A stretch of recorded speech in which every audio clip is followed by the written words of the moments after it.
Hello everyone, welcome back to my Facebook page and YouTube channel Nupur blog and cook. কেমন আছেন সবাই? আশা করি সবাই অনেক অনেক ভালো আছেন, আমিও ভালো আছি। চলে এলাম আবার একটা নতুন ভিডিও নিয়ে। আশা করি ভিডিওটি আপনাদের ভালো লাগবে। আজকে আমি ট্যাংরা মাছ দিয়ে লাউ দিয়ে রান্না করব। তো প্রথমে ট্যাংরা মাছটা আমি ভেজে নিয়েছি ভালোভাবে, আর একটু দূর থেকেই ভেজেছি কারণ এটা কিন্তু অনেক ফুটে, তাই দূর থেকে ভেজেছি। আর এখানে হলুদ, মরিচ, ধনিয়া, লবণ নিয়েছি। পরে পানি দিয়ে গুলিয়ে দিব, আর নয়তো একসাথে দিয়ে দিব। পরে আর পানি দিয়ে দেওয়া হয়নি, একসাথেই দিয়ে দিয়েছিলাম। একসাথে মানে মশলা আর লাউ সবই কষে যাবে। তো এখন এখানে আমি জিরা ফোড়ন দিয়ে দিচ্ছি। জিরা ফোড়নটা একটু কালো হয়ে আসলে এর মধ্যে আমি লাউগুলো দিয়ে দিব। তারপর এর মধ্যে মশলাটাও দিয়ে দিব, যে মশলাগুলো আমি নিয়েছিলাম, হলুদ, মরিচ, লবণ, ধনিয়া আর জিরা তো ফোড়নই দিয়েছি। আর এর মধ্যে বলে রাখছি, যারা ইউটিউব চ্যানেল থেকে এই মুহূর্তে আমার ভিডিওটি দেখছেন, প্লিজ প্লিজ প্লিজ আমার ইউটিউব চ্যানেলটি সাবস্ক্রাইব করে দিবেন, আর তার সাথে থাকা বেল আইকনটি ক্লিক করে দিবেন, যাতে করে আমি নতুন কোনো ভিডিও আপলোড করলে আপনাদের কাছে সাথে সাথে নোটিফিকেশন পৌঁছে যায় আর আমার চ্যানেলের ভিডিওটা আপনারা দেখে নিতে পারেন।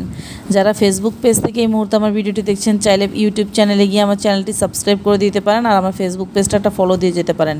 কে কোন এরিয়া থেকে আমার ভিডিওটি দেখছেন, নিয়মিত দেখছেন কিনা অবশ্যই জানাতে ভুলবেন না। তো এই যে আমি কথা বলতে বলতে রান্না করেছি, আর এই যে অফ ক্যামেরা আমি পানি দিয়ে দিয়েছিলাম পরিমাণ মতো।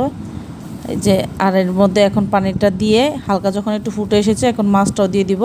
একসাথে মাছের যে সুন্দর একটা ফ্লেভার লাউর মধ্যে ছড়িয়ে যাবে। তো এই তো দেখতে পাচ্ছেন, এখন এর মধ্যে আমি ধনিয়া পাতা দিয়ে দিব, ফ্রোজেন করা ধনিয়া পাতা। আমি সবসময় ফ্রোজেন করা ধনিয়া পাতাটাই ব্যবহার করি। আমার থেকে প্রতিদিন ধনিয়া পাতা কেটে এভাবে করে ধুয়ে দিতে হ্যাসেল লাগে, আর ধনিয়া পাতা অনেক দিন এনে রেখে দিলে নষ্ট হয়ে যায়, এই কারণে আমি ফ্রোজেন করে রেখে দিই।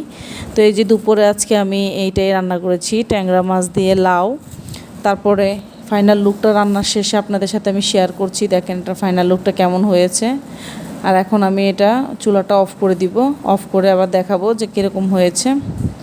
এই তো দেখতেই পাচ্ছেন।